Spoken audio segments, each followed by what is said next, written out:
If not today, tomorrow, you can look at every campus, see what that grade was. What you did in class yesterday, I will have graded this afternoon and ready to return to you tomorrow as well. But today, we gotta take some notes, okay? So on the board behind me, we're talking about chapter 7 here. This is our next unit of study, if you want to do it that way. Yesterday, when you got done with the reading quiz, picked up a handout about chapter 7. Chapter theme, chapter summary, character sketches, a pretty extensive timeline. There's also a primary source document, the last page of that we're going to address tomorrow. It's a first-hand account of the Boston Tea Party. We'll read that together in class when we talk about it. But I say all that to say this. The title of chapter 7, I think, is instructive for what we're talking about today, and that is The Road to Revolution. We have got to get some background information about how and why the colonists here in British North America decided to rebel. What was it that pushed them to that decision? We know that they had been British for many, many years. Most people in the colonies considered themselves British. Most people spoke English. But eventually something happened that pushed them to revolution, and that's what we're going to talk about today. Okay? Now, the first thing on the board up here behind me is mercantilism. And we need to talk a little bit about that so you can have some background information about kind of how things were set. Now, we've talked about how the colonies were formed quite a bit. Last week, last Thursday, if you guys remember, we talked about different demographic groups. The fact that 90% of the people in the colonies lived in rural areas. Most people made their living from agriculture in some way, shape, or form. But we also know that the colonies began to settle just a little bit different. People moved to New England for religious purposes. People moved to the American South here for monasteries. But whatever the case might have been, the whole purpose of the colonies was to enrich Great Britain, okay? The whole colonial enterprise, the reason that Queen Elizabeth and then King James allowed for people from Great Britain to settle here in the New World was so that Great Britain could make money.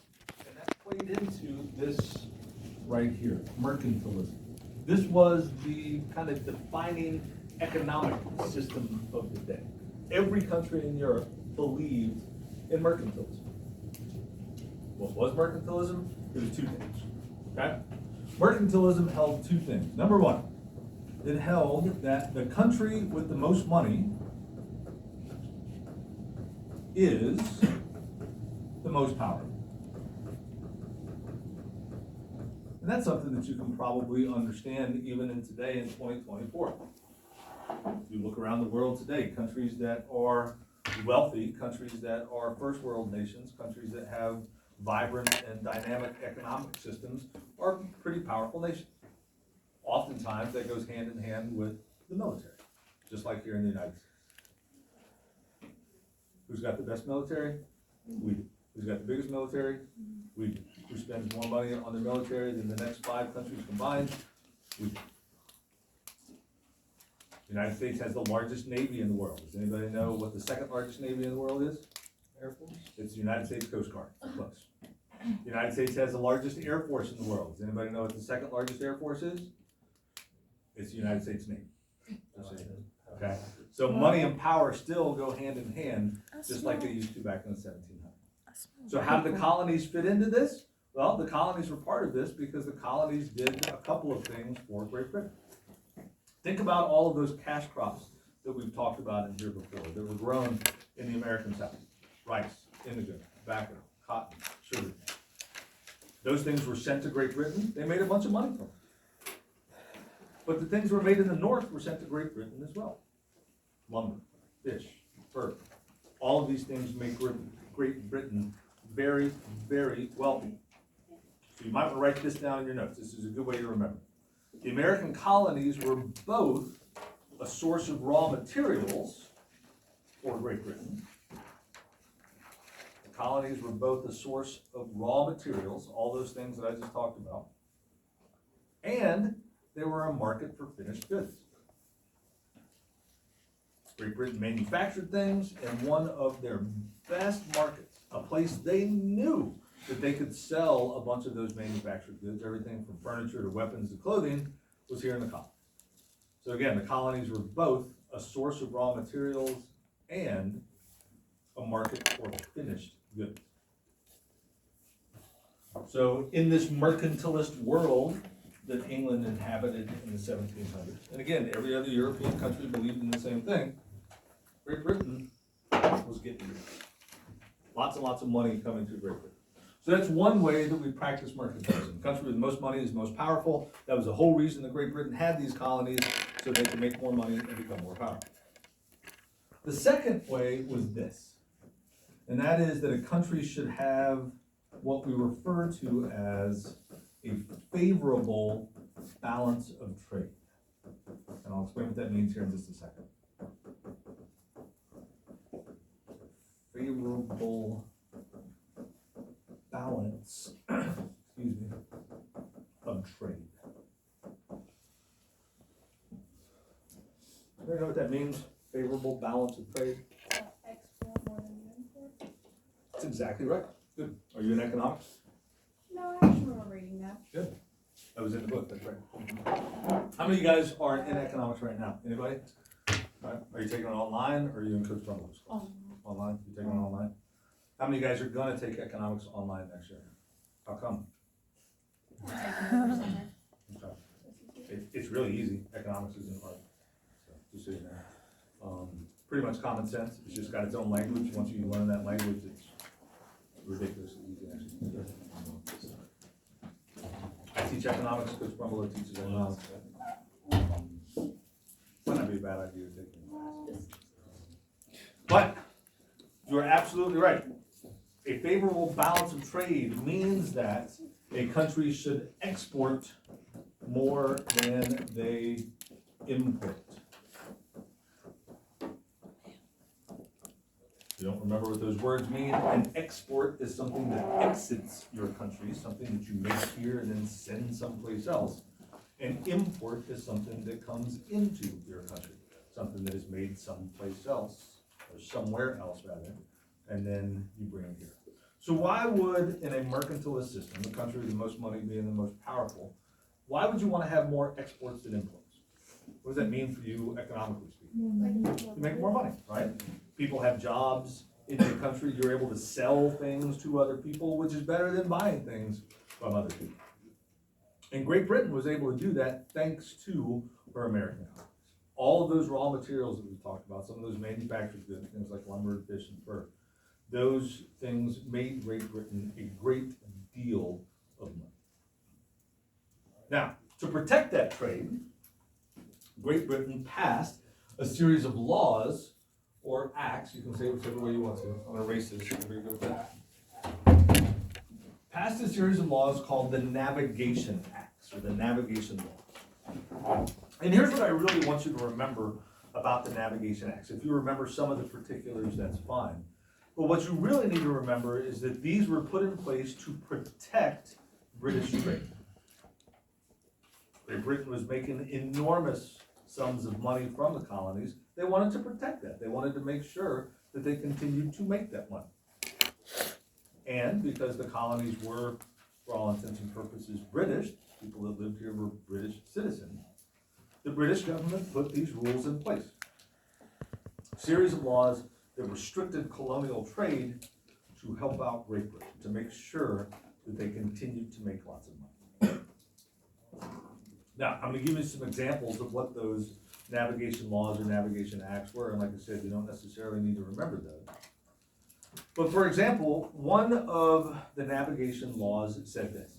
It said that all goods traveling to the colonies had to be transported on British-owned ships. Okay? Anything that was sent to the colonies had to be sent there on a ship that was owned by either Great Britain herself or a British company. And listen, just so you know, I'll use British and English interchangeably, even though technically they're different. Everybody know that? England and Great Britain aren't the same? The United Kingdom, anybody familiar with how that works? No? Let me show it to you just while I'm thinking about it. It's just good for you to know. All right? So, right here above Asher's head, we're looking at the map of Europe. This right here, this island and Northern Ireland. This makes up what is known as the United Kingdom. And technically, that is the name of their country, the United Kingdom. All of this island and a little bit of North Ireland makes up the United Kingdom. This island itself is Great Britain. That's what this island is called. Okay? England is only just the bottom part, the southern part of the island of Britain. Over here in the west is another region called Wales. Up here in the north is a region called Scotland. We say English and British interchangeably. They don't really mean the same thing, but for our purposes, they do. So again, technically speaking, the name of this nation is the United Kingdom, the UK. Britain is this island right here. England is just the southern part of that island. But I'm gonna say English and British interchangeably, even though my English friend would be aghast when we do it so. And my Scottish friend, even more so. We would not be happy about that.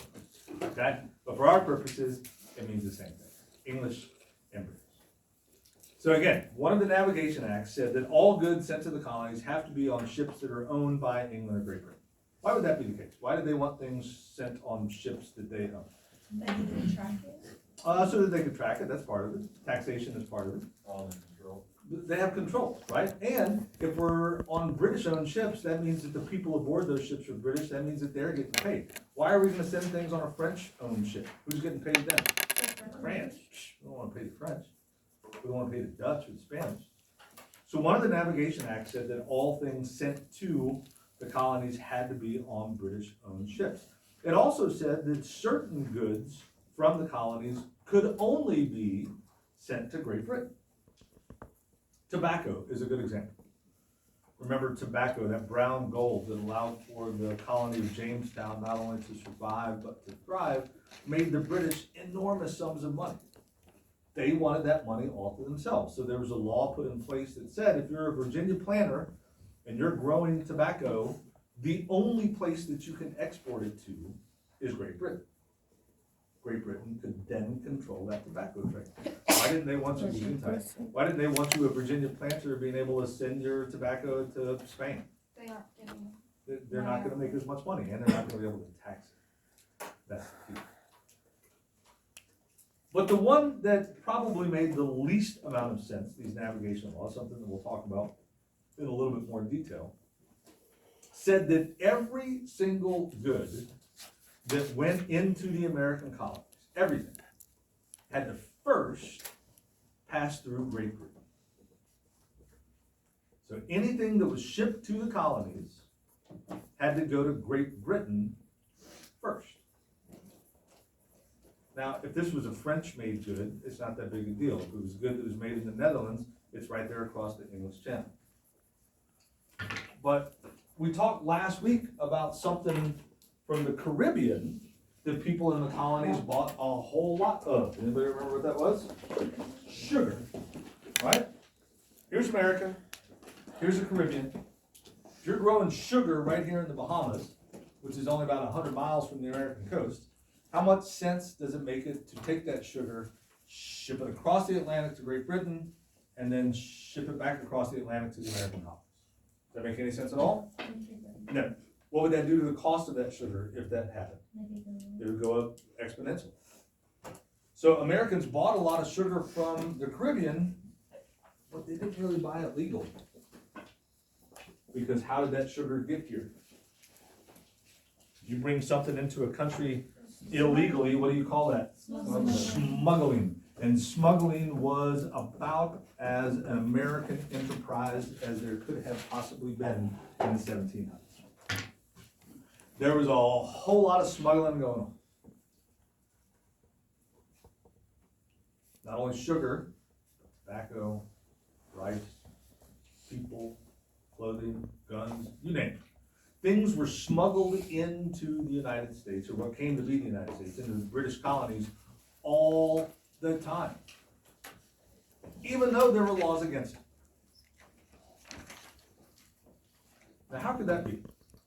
How could the British put these series of laws in place, but then not enforce them? Does that still happen today? Thousands of miles away. Thousands of miles away is part of it. They didn't really feel like they needed to commit the naval and armed forces manpower that it would take to enforce those laws. But there's another reason as well. Great Britain was making a lot of money. And as long as the colonies continued to help them make that money, the British just kind of turned a blind eye to things like smuggling. Technically illegal, but and look, we still have examples of things in our society like that today, things that are illegal, but sometimes you can get away with it. Right? How many of you guys drove to school today? Keep your hand raised if you never speed. Really? What? Okay. Good on you. That's crazy. I speed all the time, That's crazy. right? I don't. I love to drive fast. But when I get on the interstate, I set my cruise control at 79 miles an hour, which is 9 miles an hour above the speed limit. You should just make it 10, You're better than me. but 9's I'm 52 years old. How many times have I been pulled over on the interstate for going 79 miles an hour? No. Never. Are there cops on the interstate? Yeah. I see them all the time. You kinda But get guess who they them pull on over? Not me. People doing what? 80. 85 or 90. I've never got pulled over doing 80. Yeah. Yeah. So here's the thing, this is what I'm trying to get across to you. It's illegal to drive that fast, but I see cops all the time. I saw one just yesterday on the interstate. We made eye contact, and I smiled at him and just kept going. He didn't stop me, because I wasn't going fast enough. So the British had these rules in place, but they didn't really enforce them unless they had to. Now, if I were a British dock worker, or a British stamp agent, or a British customs agent, and I see a ship coming into port that is laden with sugar in the daylight, and people start to unload it, and I ask people where it came from, and they tell me, well, it didn't go to Great Britain first. Might I bust those people? Sure. If it's all up in my face, that's how it kind of works, right? Same thing with cops on the interstate today. You can speed a little bit, but you can't speed a lot. People could smuggle back then, but if they did it out in the open, then they're courting exempt. But the key is this, okay? The reason the British didn't enforce these laws is because they were making so much money. Again, Parliament, the British Parliament, saw little need to devote large sums of money to enforce these laws because they kept making so much cash. So as long as the colonies continued to enrich Great Britain, it was all cool. As long as Britain got theirs, they weren't really going to stress it too much. And that whole idea came to be known, next thing on our list here, as salutary neglect or beneficial neglect. Sometimes you see it in the book that way. Relaxed enforcement of most regulations in return for economic loyalty. That whole idea, I was just telling you, smuggling took place all the time. The British didn't really enforce it because they were making so much money. Again, beneficial neglect meant that England relaxed enforcement of laws for continued economic loyalty.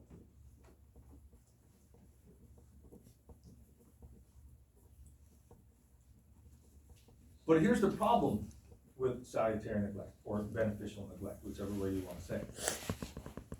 What did the colonists get used to doing? Smuggling, or otherwise breaking the law. Great Britain has put these rules in place, but they're not really going to enforce them, so the colonists didn't really worry about the laws all that much, right? But we're going to find out that eventually Great Britain decided to enforce those laws, and then the colonists weren't very happy about it. Let me give you another real-world example about how salutary or beneficial neglect could have had some unintended consequences. Okay? So last week you got a homework assignment, and it was due on Friday. We weren't here on Friday, but I took it up early for most of you. If you didn't turn it in early last week, I took it from you on Monday, right? Well, what if last week I gave you a homework assignment, and when Friday rolled around, forget that we weren't in school on Friday, when Friday rolled around, somebody in here said, hey, Mr. Giddens, are you gonna take up the homework assignment? Who would say that? Look around. Who's your classmate that would say, oh, I have my homework done, are you gonna take it? Samuel's in here.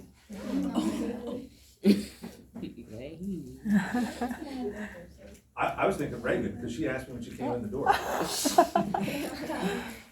Okay. So Reagan asked me, hey, Mr. Giddens, are you gonna take up the homework assignment? And I say, you know what? Let me just look at it. Everybody hold it up. Everybody did it? Okay, good. Yeah, just Don't do it. get it. Thank you. All right. This Monday, I give you a homework assignment. It's due on Friday. Friday rolls around.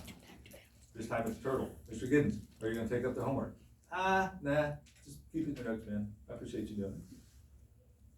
Next Monday, when I give you a homework assignment and tell you that it's due on Monday, twice in a row, I haven't taken it up. How many of you guys are gonna give that a whole lot of time? Very few.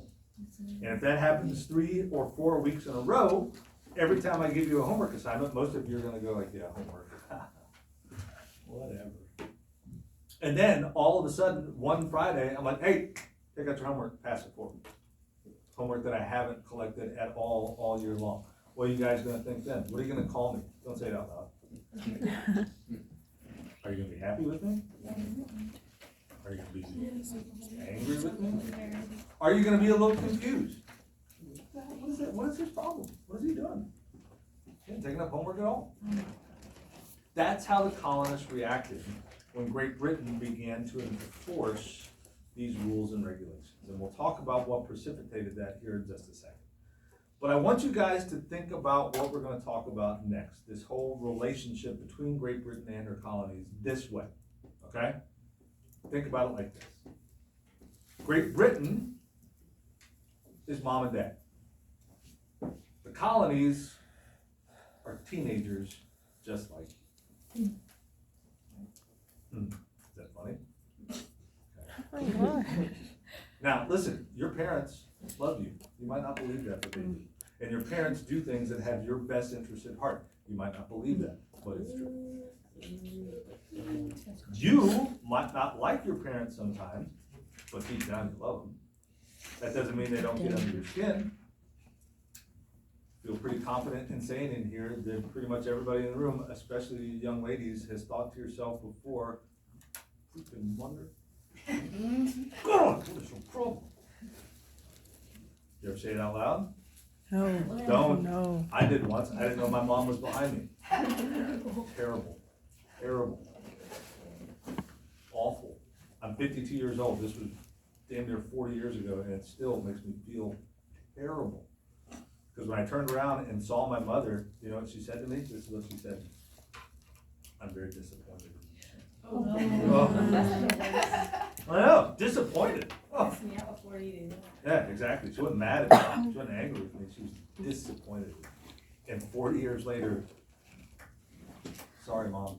Oh, yeah, she's in heaven. I'm sorry. So all of you guys kind of understand what I'm saying, right? Do your parents sometimes tell you something to do something, and you say, oh, yes, ma'am, and in the back of your head you're thinking, sucker. Right? Did you do that? Oh, no, ma'am. Right? My mom used to tell me before she passed away that I could have never been a criminal because I always got caught. And in the back of my head, I was thinking, oh my God, if you only knew. I'm glad you didn't. Mommy, I love you.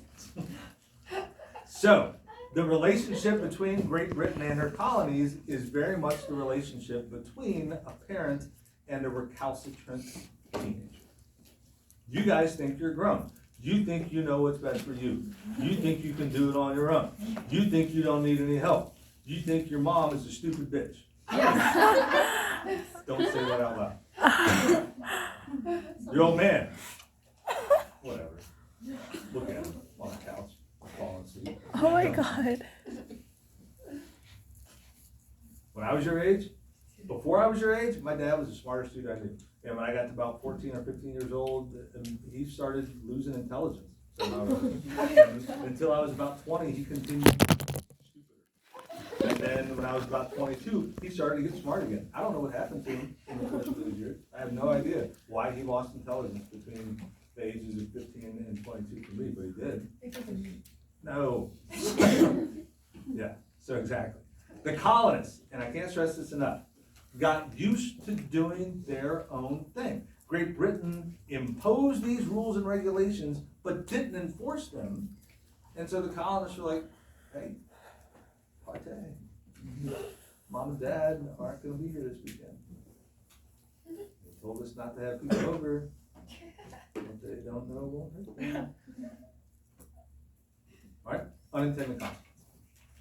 So the men and women in the colonies still considered themselves loyal British subjects, but they got used to doing what they wanted to do. And we've talked about this a little bit with government as well, from the Mayflower Compact where those pilgrims had to sign an order saying that they were gonna protect each other, to the Fundamental Orders of Connecticut, which you should have read about, to the House of Burgesses in Virginia. The colonists got used to doing their own thing.